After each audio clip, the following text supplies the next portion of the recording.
everyone, welcome back. I've been getting tons of requests to do a deep dive on Lachit Borphukon. Yeah. So that's what we're going to do today. Awesome. This guy, he's a pretty big deal in Assamese history, but I feel like a lot of people haven't really heard his full story. Definitely. We're going to be using this really cool biography from Dev Library. Okay. It's packed with all sorts of details. Yeah. And I think you guys are going to be blown away by some of the things we learn. It's a fascinating story. So get ready to be surprised, because this isn't just your typical history lesson. It's not. We're talking about a leader, a warrior, who went to some pretty extraordinary lengths to defend his homeland. Right. Like, seriously, legend has it that he beheaded his own uncle. And his use of fire in battle, well, let's just say it wasn't your average campfire. Definitely not. So if you're ready to get fired up about history, stick around. Lachit Borphukon is more than just a name in Assam. He's a symbol of resistance, of strategic brilliance, and, you know, that unwavering kind of patriotism. You just don't see that often. Right, yeah. And his story, it still resonates centuries later, because it really speaks to, like, the human spirit. Yeah. What we're willing to do for the things we believe in, the power one person can have to actually change history. Absolutely. Okay, so before we get into all the drama and the battles and stuff, let's start with Lachit's early life, kind of set the stage. Sure. He was born in 16 in Shardideo, which is in Assam, Right. and came from a really powerful Ahom family. Like, his father, Momai Tamuli Barbarua, held the title of Barbarua. Wow. And that wasn't just, you know, a fancy title. No, that was a big deal. It meant something. The Barbarua was basically like the commander-in-chief of the entire Ahom army. Wow. Huge power, huge influence in the kingdom, you know? Yeah. So it really tells you something about Lachit's family and the way he grew up. So he basically grew up surrounded by power and influence. Yeah, absolutely. But here's the thing, and this is what I find really interesting. Okay. He didn't just, you know, coast on his family name. You did. He actually worked his way up, you know? He did. Started at the bottom. Really? Like, as a simple personal assistant. Huh. Then he was put in charge of the royal horses. Oh, wow. Then the king's personal security. Yeah. And finally, he became a military leader. Now, that's commitment. Talk about dedication and ambition, right? It really shows you his competence, his commitment. It wasn't just like, oh, here's this position because of your family. Right. He had to prove himself. You know. He earned it. Hard work, dedication. And we can't forget about his education. Right. This wasn't just, you know, sword fighting and stuff. Yeah. He went deep into Ahom scriptures, which are basically the religious texts of the Ahom kingdom. Yeah, like their philosophical beliefs, all that. Yeah. Yeah. He studied Hindu religion, economics, diplomacy. Well-rounded. I mean, it's like he was preparing to be a leader from the very beginning. Yeah, that kind of broad education is so important. Right. It gave him a perspective, you know, a wider view. Yeah. Equipped him to handle all sorts of situations, not just warfare, Yeah. but also like governing and diplomacy, Yeah. you know, understanding his people. Right. Okay, so to really understand how important Lachit's story is, we got to talk about the whole Mughal conflict. Yeah. By 1662, Assam was under Mughal rule. Right. Forced to pay taxes to Emperor Aurangzeb. Tough times. It was a really tough time for the Assamese people. Yeah. And that's where Lachit steps up, you know, becomes a true hero. Imagine, you know, your kingdom fighting for its very survival, its identity, its culture, everything. Yeah. That's when Lachit's leadership becomes crucial. So that's where King Krakadwaj Singha comes in. He chooses Lachit specifically to lead the fight against the Mughal. Huge responsibility. I mean, that's a huge responsibility, especially considering how powerful the Mughal Empire was at the time. Exactly. And Lachit's first major victory is recapturing Guwahati in 1667. Now, Guwahati wasn't just some random city. It was a major hub, you know. Symbolic. Really symbolic. Yeah. It was a huge victory and sent a message to the Mughals. Like, we're not backing down. Exactly. We're here to fight. This victory was a turning point. It was. It showed the Mughals that Assam was serious. Yeah. They were going to resist. But it wasn't all, you know, celebrations and easy victories. Right. The Ahom army suffered a really bad defeat at the Alibi Ran in 1669. Oh, no. We're talking 10,000 soldiers lost. Oh, wow. That's a huge number, a serious setback. a major blow. But, and this is what's amazing about Lachit, he didn't let this defeat crush him. That's resilience right there. He bounced back, He did. analyzed his mistakes, adapted his strategies, and came back even stronger. That's what makes him so remarkable. So we've got Lachit rising through the ranks, proving himself as a strategist, facing both victory and defeat. It's quite a journey. But there's a reason he's remembered as a legend, And that reason has to do with family drama, tough choices, and a quote that's echoed through history. Oh, I know what you're talking about. Let's get into it. Let's do it. So this is where we get to one of those, most famous stories about Lachit Borphukon. Yeah. And maybe a little controversial too. Okay. So picture this. The Mughals are on the attack again. Okay. They're pushing towards this place called Saraighat. Saraighat. It's a really strategic spot, super important. Right. And Lachit knows if they lose this position, Yeah. they're in trouble. They're in big trouble. So he's overseeing the construction of these fortifications, like a race against time I bet. to get them done. Got it. And this is where the family drama comes in. Oh, here we go. Lachit's own uncle was in charge of a really crucial part of these defenses. Okay. And for some reason, Yeah. maybe he underestimated how urgent it was. Right. Or maybe he just wasn't up to the job. It happens. He fell behind schedule.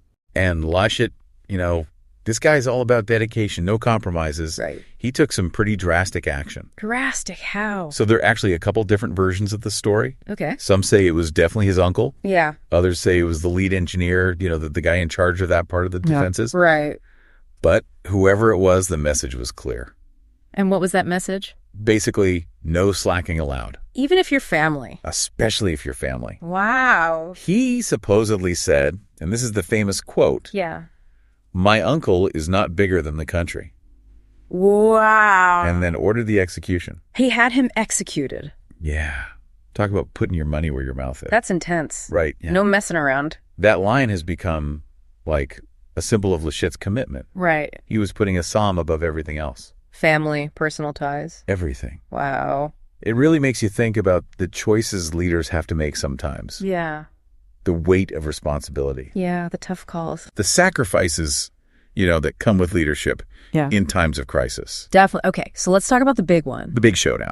The Battle of Saraighat in 1671. This is it. This is where Lachit, even though he's battling a serious illness, Oh, wow. leads the Ahoms to victory against a much larger Mughal force. It's incredible. I mean, talk about commitment, right?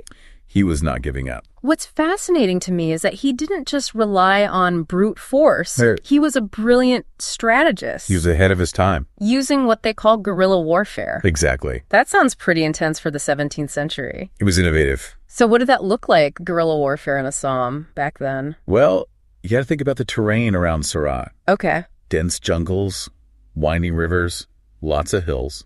Not exactly ideal for a big army like the Mughals had. Not at all. They were used to these big open battlefields. Right. Traditional formations. Yeah. Lachit knew this, and he used it to his advantage. So I'm imagining surprise attacks, Yes. ambushes, using the rivers to outmaneuver the Mughal ships. You got it. Was it like that? Absolutely. He would have used all of those tactics. Yeah. Hit and run, Very smart. keeping the Mughals on edge. Never knowing where the next attack was coming from. Exactly. And the rivers, those were essential for the Ahoms. Right. Transportation, escape routes, Right. Strategic retreats strike and disappear. before the Mughals could even react. Exactly. And remember that whole fire thing we were talking about? Oh, yeah. The source was kind of vague on the details. Yeah. But it's definitely intriguing. How did he use fire? Well, we can only speculate, Okay. but based on what we know, Yeah. fire could have been used defensively, Okay. creating a barrier, Like a wall of fire? or to hide the movements of the Ahom troops, create confusion, That's clever. or offensively. Oh. Imagine flaming arrows Whoa. or boats loaded with fire attacking the Mughal ships. That would have been an incredible sight. It would have been terrifying. So Lachit was thinking outside the box, He wired. using whatever he could to win. Remember, gunpowder was still pretty new at this time. Right. So fire would have been a huge psychological weapon too. Like straight out of a movie. Exactly.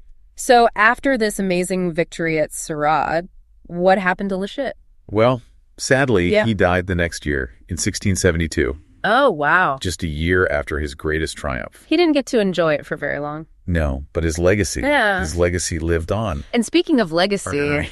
you mentioned something called Lachit Diwas earlier. Can you Yes. tell us more about that? Why is his memory still so important to the people of Assam today? Lachit is, it's a really special day. Yeah. Every year on November 24th. Okay. Which is Lachit's birthday. Gotcha. They celebrate Lachit Diwas in Assam. Like a national holiday. It is. It's a day of national pride. Makes sense. They remember his courage, his brilliance, that unwavering dedication to his homeland. So it's not just about like remembering a battle or something. Yeah. It's more about what he stood for. Exactly. It's about celebrating the qualities that Lachit embodied. That's cool. He represents the spirit of Assam. Yeah. The resilience of the people. Right. Their commitment to protecting their culture, their heritage. So inspiring. His story. It's like a reminder, that even when things seem impossible, courage and determination and strategic thinking can lead to victory. Wow. Thinking back to where we started this deep dive, we've learned so much about Lachit Borphukon. It's been a journey. He's definitely more than just a name in a history book. He's an icon. He's a symbol, a legend. A testament to what one person can do. It's pretty incredible. And you know what's amazing? Yeah. His story resonates with everyone.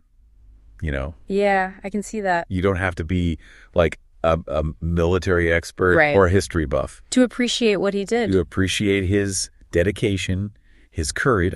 Yeah, putting everything on the line for his people. Exactly. Those are universal qualities, Yeah. They inspire us all. To be better, to stand up for what we believe in. To never give up hope. Even when things are tough. Exactly. We talked a lot about Lachit's tactics, especially that whole guerrilla warfare thing. It was brilliant. It really got me thinking, About what? What did that actually look like back then? Good question. In 17th century Assam. It's hard to imagine. What kind of specific techniques did they use? Oh, we can picture them using those dense jungles. Right. Setting traps for the Mughals. Oh, yeah, like ambushes. Ambushing patrol. And then disappearing. Back into the jungle. Like ghosts. Exactly. I bet they used their knowledge of the terrain.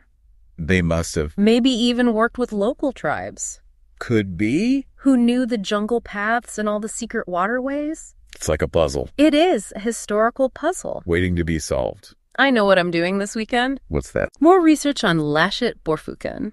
I love it. Gotta find out more about those guerrilla tactics. That's what makes a deep dive so great. It does. It leaves you wanting more. It does. Wanting to explore further. Yeah, to learn more. To connect the dots. It's not just about listening. No. It's about, engaging with history. Exactly. Becoming a part of it. Sparking your own curiosity. Finding the answers for yourself. That's the best part. I love it. Well, on that note, I want to thank everyone for joining us. Yes, thank you. On this deep dive into the amazing life and legacy of Lachit Borphukon. He was a true hero. He was. Remember, every deep dive is unique. That's right. Tailored to your curiosity. So keep exploring. Keep questioning. Keep diving deep. Into the subjects that fascinate you. Until next time. See you then.